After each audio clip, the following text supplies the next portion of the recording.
la valve mitrale, eh bien, c'est la valve compliquée. La valve mitrale, c'est des dizaines et des dizaines de dispositifs qui sont étudiés, first in man, sur des petites études, parfois des dispositifs avec plus de données cliniques, mais finalement, beaucoup, beaucoup de dispositifs. Et pour traiter ça, j'ai 10 minutes. Donc l'appareil valvulaire mitral, c'est complexe. C'est un équilibre entre deux valvules, un appareil sous-valvulaire, des cordages, des piliers, le muscle et sans oublier l'anneau. Et c'est un équilibre subtil qui permet une coaptation des valves et empêche la fuite. Et ça rend toute la difficulté de sa réparation. Alors on distingue les insuffisances mitrales primaires qui sont liées à une atteinte organique des valvules de l'appareil sous-valvulaire, à l'IM secondaire qui, elle, ne touche pas la valve. C'est une maladie du muscle. Hein, c'est une dilatation soit ventriculaire, soit de l'anneau, qui crée le défaut de coaptation. Alors, le gros du traitement percutané de la mitrale, ben, c'est la réparation bord à bord, vous le savez. Donc, c'est issu de la technique chirurgicale d'Alfieri. Le premier dispositif percutané, c'est le MitraClip. Le premier implanté, c'est en 2003, donc c'est à peu près la même date que le premier TAVI. Et il y a un autre dispositif maintenant qui s'appelle le Pascal.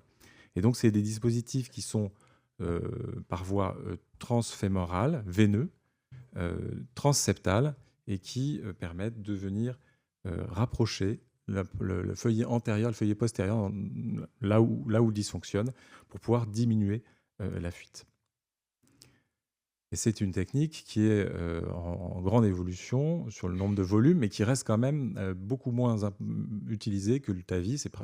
En France, c'est à peu près 10 fois moins de MitraClip que de TAVI. Et aux États-Unis, on voit que la réparation percutanée de la valve mitrale, eh bien, a déjà dépassé la plastie chirurgicale en nombre de patients traités. Alors, en ce qui concerne l'IM primaire, il y a beaucoup d'études, je ne vais pas vous les présenter. Le dernier registre, c'est le registre Expand G4, avec la dernière itération du MitraClip. Pardon. Et ce sont des patients qui sont à risque chirurgical intermédiaire ou élevé, des patients aussi qui peuvent avoir une anatomie mitrale complexe, qui sont traités par ce clip. Et ce qui frappe dans cette étude, donc c'est des études avec des centres experts, des opérateurs experts, c'est le taux de complication du MitraClip, il est très faible. Et donc d'emblée, vis-à-vis de la chirurgie, ça fait un avantage de ce dispositif.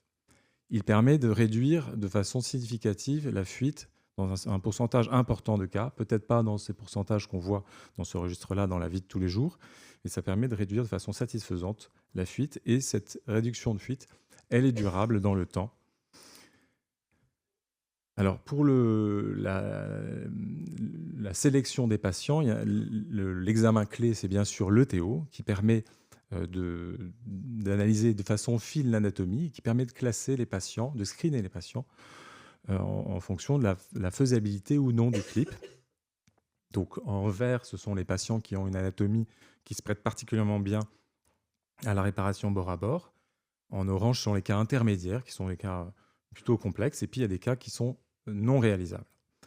Alors, au départ, on faisait que des cas verts, c'est-à-dire des patients avec des prolapsus A2, P2, pas trop d'amplitude de prolapsus, pas de défaut de coaptation important. Et de plus en plus, avec l'expérience, les centres font de plus en plus de patients intermédiaires ou compliqués, liés au fait que cette technique est grévée de complications faibles. Et donc les anatomies complexes sont également traitées de plus en plus, avec notamment le nouveau dispositif, le Pascal, qui permet de traiter des fuites commissurales. Toutes les fuites complexes peuvent être traitées de façon plus simple avec l'expérience et les nouveaux dispositifs. Donc en pratique, les nouvelles recommandations qui datent de cet été sur l'IM primaire, eh bien, elles placent le MitraClip en classe 2A de recommandation chez les patients qui sont à haut risque chirurgical, qui sont éligibles anatomiquement au clip. Et donc, voilà, la chirurgie restant bien sûr le traitement de référence chez les patients qui sont à bas risque. Mais ces recommandations, elles vont changer, probablement, parce qu'il y a 3 grandes études qui sont en cours et qui vont étudier, comparer le MitraClip à la chirurgie dans l'IM organique chez des patients qui ne sont pas forcément à haut risque chirurgical. Donc la plus ambitieuse de ces études, c'est l'étude de Primary Trial, qui va randomiser des patients qui sont à bas risque, donc qui n'ont pas nécessité d'avoir un calcul du score de risque chirurgical avant d'être inclus. Et c'est une étude qui va être une étude de supériorité pour voir si la chirurgie fait mieux que le MitraClip. L'étude Repère-MR, c'est une étude qui va inclure des patients de plus de 75 ans qui ne sont pas forcément symptomatiques, peuvent aussi avoir une IM juste avec un retentissement ventriculaire gauche. Et c'est une étude de non-infériorité. Et en fait, enfin, l'étude française MITRA-HR est en train de se terminer. Il n'y a plus que 7 patients à inclure en France. Et c'est une étude HR, ça veut dire high, haut risque. Et en fait, elle a inclus beaucoup de risques intermédiaires et donc elle est un peu rebaptisée alpha risque. Donc toutes ces études vont sûrement modifier les recommandations. En ce qui concerne l'IM secondaire, donc il y a 3 études. L'étude qui est la plus positive, c'est l'étude COAPT. Cette étude a donc randomisé des patients qui étaient traités de façon optimale sur le plan médicamenteux entre le MitraClip et traitement médical seul. Et elle a montré qu'on réduisait par 2 le taux de réhospitalisation pour insuffisance cardiaque chez les patients présentant une IM secondaire. Et on réduisait également les critères secondaires, notamment la mortalité. Elle a été contrebalancée par l'étude MITRA-FR qui, elle, n'a pas montré de bénéfice, mais ce n'étaient pas les mêmes patients. Les patients étaient plus sévères, avec notamment une dysfonction ventriculaire gauche plus importante. Et finalement, il y a une 3e étude qui réconcilie un peu les deux, et qui finalement démontre que ce n'est pas tant le volume de la fuite qui est important. On peut être bénéfique avec le MitraClip sur une IM fonctionnelle si la fuite est modérée, mais c'est surtout le volume ventriculaire gauche, la dysfonction ventriculaire gauche, sur lesquels il y a un seuil pour être efficace. Si le ventricule est trop dilaté, ce n'est pas nécessaire de proposer un clip. Le MitraClip a aussi été montré comme étant supérieur à la chirurgie, enfin non inférieur à la chirurgie dans l'étude Matterhorn qui a randomisé chirurgie et clip chez les patients avec IM fonctionnelle sur les critères composites et sur les MACE. Dans le registre SMR, EuroSMR, eh bien, on voit que le traitement par MitraClip est durable. Alors, c'est des populations qui sont à très haut risque. Il y a 2 tiers de mortalité à 5 ans. Mais ceux qui sont toujours vivants, ils ont, dans 85% des cas, une IM grade 2 ou moins et un stade NYHA inférieur ou égal à 2 dans 60% des cas. Donc, c'est un traitement qui perdure dans le temps, dont l'efficacité perdure dans le temps. Donc, en pratique, les recommandations pour l'IM secondaire ont changé sur les nouvelles guidelines. Et maintenant, pour l'IM secondaire, eh c'est une classe 1 pour le MitraClip. C'est donc peu importe quel est le risque chirurgical, les patients qui sont éligibles techniquement et qui sont bien traités médicalement, mais qui ont toujours des symptômes, peuvent bénéficier du MitraClip. On peut également le proposer aux patients qui ont une insuffisance cardiaque avancée, mais le niveau de recommandation est plus faible, c'est classe 2B. Et on peut aussi le recommander pour les IM atriales, bien que les résultats soient moins bons. Rapidement, en 2 mots, annuloplastie, plusieurs dispositifs ont été étudiés. Le plus connu, c'est le Cardioband, qui a quelques données. Il n'y a pas de grosses études sur des grosses populations, et finalement, ce n'est pas du tout intégré dans la pratique clinique. Néocordage, plusieurs boîtes sont en train d'étudier les néocordages, notamment le néocord, c'est celle qui a le plus d'expérience, notamment chez les patients chirurgicaux. Ils ont une expérience dans le transapical, ça marche bien. Ils ont adapté leur dispositif au transseptal, et donc il y a une grande étude qui est en cours. Et pour l'instant, il n'y a pas de données. Juste un mot sur le TMVU, qui est une situation particulière. C'est chez les patients qui ont une valve biologique mitrale ou un anneau, une plastie mitrale qui est fuyante, ou bien des patients avec des calcifications majeures de l'anneau mitral. Eh bien, on peut leur proposer de mettre une valve de TAVI aortique, la SAPIEN, dans cette bioprothèse ou cet anneau dysfonctionnant. Alors, ça marche bien, très bien même, on peut dire, pour le valve-in-valve, à part quelques exceptions. C'est un petit peu moins bien pour le valve-in-ring, où on a des soucis notamment de fuite paraprothétique ou d'hémolyse. Et pour le valve-in-mag, qui est une pathologie très grave, eh bien, il y a un taux de mortalité assez important. Notamment, il y a un risque important d'obstruction de la chambre de chasse. Et donc, il y a une importance majeure à faire un scanner de screening avant de faire ces procédures, afin de modéliser la place de la valve et de s'assurer qu'il n'y ait pas d'obstruction de la chambre de chasse avant de faire la procédure. Obstruction de la chambre de chasse qui a bien sûr des conséquences dramatiques. Enfin, pour finir, les valves mitrales percutanées. Alors, vous voyez, beaucoup de projets, de programmes en cours. Je ne vais bien sûr pas vous les détailler. Ce qu'on peut dire déjà, c'est que dans la plupart des projets d'études cliniques, le taux de screening failure est très important, c'est-à-dire qu'en fait, les prothèses ne sont pas adaptées à toutes les anatomies.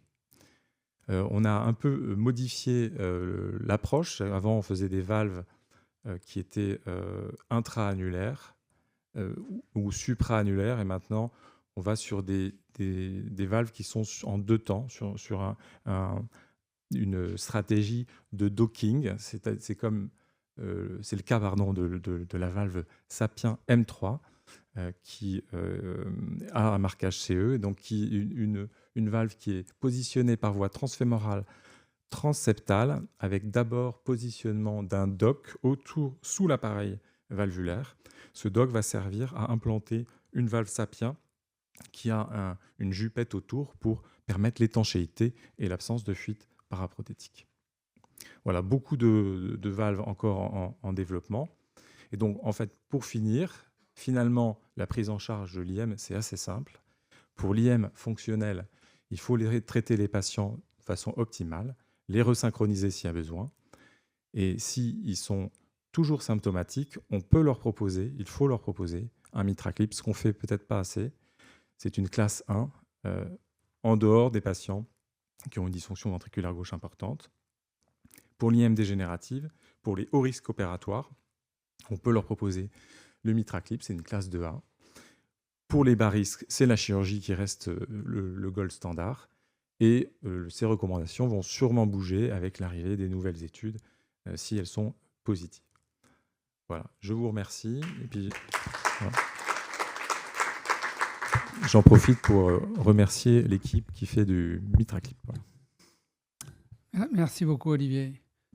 Alors, pour les IM secondaires, quand tout est dilaté, l'oreillette est dilatée, le patient AFA, le ventricule est dilaté, il dysfonctionne un peu, on arrive à connaître l'origine, si c'est une IM secondaire atriale ou d'origine ventriculaire? Non, c'est difficile, mais ce qu'on peut dire, c'est que normalement, l'IM atriale, il n'y a pas de dysfonction VG, il n'y a pas de dilatation VG majeure en tout cas. Après, on peut envisager que le fait qu'on ait une fuite importante atriale, on dégénère ensuite son VG et qu'on le dilate secondairement. Donc, difficile de faire la part des choses. J'ai une petite question pour toi. C'est maintenant que on voit très bien que il y a une évolution des techniques mitrales percutanées. C'est quoi le parcours classique d'un MitraClip à la pitié? Combien de temps on reste? Screening, est-ce qu'on a réussi à s'améliorer sur nos délais? Ça, c'est une bonne question. Ouais. Non, parce que sur le tavis, ils ont beaucoup travaillé dessus. Ça a commencé plus tôt. Hein. Ouais. Mais c'est vrai que le parcours, il commence à devenir de plus en plus... même il y a des études randomisées sur le parcours. Mais à la pitié, par contre, le parcours du TAVI, il est encore perfectible, je pense. Oui, non, on a du travail à faire. Non, mais le parcours, oui, non. Le parcours... mais un MitraClip, voilà, c'est quoi le parcours patient, quoi? Le premier élément, c'est d'avoir le TO rapidement pour pouvoir ensuite voir si on peut faire ce qu'on peut faire. Ensuite, le parcours, c'est le patient sont hospitalisés à la réveil, on arrête les anticoagulants s'il y en a. Ils ont le clip le lendemain, ils restent 2 nuits, ou peuvent même rester qu'une nuit s'ils sont vraiment en bon état général. Donc c'est assez court comme hospitalisation parce que il y a peu de complications. Il n'y a pas de complications graves comme il peut y avoir pour le TAVI. Il y en a eu. C'est rare, quoi. Non, mais c'est vrai que du coup, c'est vrai que quand on voit les bénéfices alors, des études le faible taux de complications, on dit qu'effectivement, il y a beaucoup de patients qui sont éligibles. Donc, probablement plus que ce qu'on fait. Voilà, je pense qu'il y a, en tout cas, sur les organiques, il n'y en a pas tant que ça, finalement, des IM organiques. Mais pour les IM secondaires, je pense Comme qu'il y a, en insuffisance cardiaque. il y a probablement, effectivement, quelque chose à faire de ce côté-là. Il y a des équipes qui font du MitraClip ambulatoire. Et ça, pour le coup, je pense que ça peut s'entendre plus facilement que pour le TAVI qui est grévé de complications plus graves. D'accord. Des questions?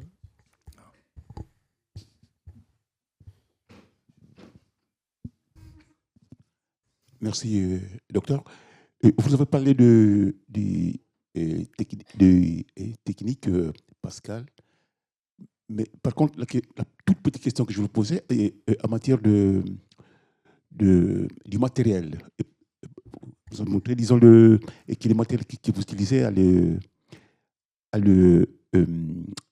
marquage de qualité. Est-ce que les équipes américaines ils tiennent compte de la qualité de la qualité du matériel qui est apprécié par la commission? Alors, tous les dispositifs implantables passent par le marquage CE en Europe et ils passent par la FDA aux États-Unis. Donc, avant qu'on puisse implanter chez les malades, la qualité est contrôlée.